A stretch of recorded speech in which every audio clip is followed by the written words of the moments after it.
last look at her only refuge in the world. Her mother was gone, and she would be at the mercy of Terry's murderous boyfriend. Esther knew better than to stay. Darren Ross was drunk, and he was very dangerous when he drank. He'd taken up with her mother weeks ago, despite Esther's pleas. "But he loves me," her mother had said with a laugh, "and you'll get used to him."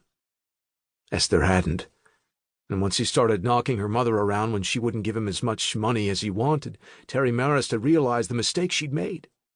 Darren was abusive and frightening.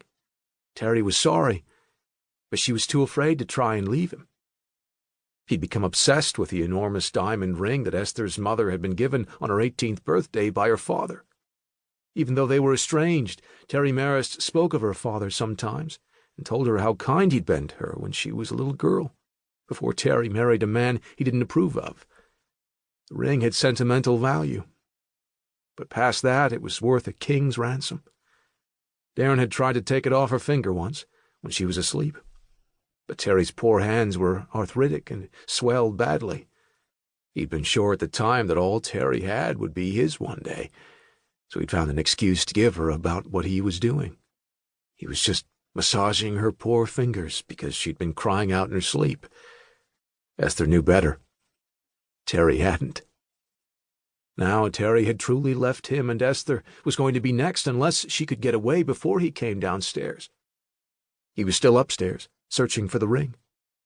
He yelled that he'd seen her take it off and put it on the dresser because he'd threatened her if she didn't. So where was it? That explained why Terry had it hidden in her hand.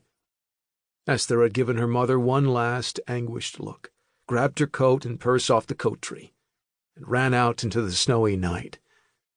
She had only the money in her purse, her unspent allowance. She didn't even have a credit card, having always used her mother's. The money was all in her mother's name as well, and Darren would have access to it. But not at once. He wouldn't know that Terry had cut up her credit cards so that Darren wouldn't have access to them, soon after they'd arrived in Aspen.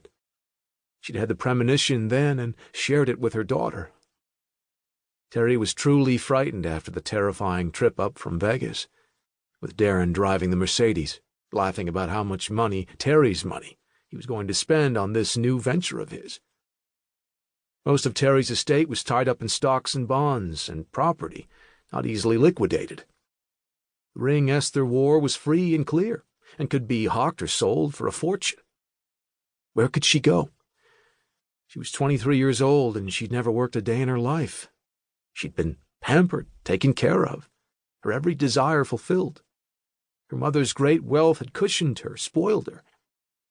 If her mother had only loved her. Well, over the years she'd managed to accept the neglect, while the housekeeper Agnes had shared holidays with her and been a wonderful substitute mother. Esther's mother was perpetually in search of the right man, so there was a succession of them in the villas she kept both in the United States and other countries. Esther had learned quickly to stay out of the way. Her mother didn't like having a grown daughter. It interfered with her vision of herself as a young and beautiful woman. Despite the facelifts and spas and couture garments, her age was getting hard to hide. When she was at her lowest ebb, cast off by a younger lover, she'd met Darren Ross, and it had all started to come apart. Even the slight affection Terry had felt for her daughter was suddenly gone in the passion she shared with Darren. But so soon the passion turned to fear. Darren drank heavily and used drugs and had very expensive tastes. Terry became a hostage to his desires. Along with her, Esther, too, became a victim. And now her mother was dead. She was cast adrift in a cold and frightening world, with no family. Her mother had mentioned a grandfather. But who was he? Her mother spoke once of a falling out she'd had with her remaining parent over her choice of husbands when she'd married Esther's easygoing, gambling father. Her father was long dead, but the feud apparently remained. Esther knew her grandfather's last name, but not where he lived, because she hadn't been told. She couldn't go through family albums or correspondence because those were in the main house back in Los Angeles, where Terry and Esther had lived. Esther didn't even have her cell phone,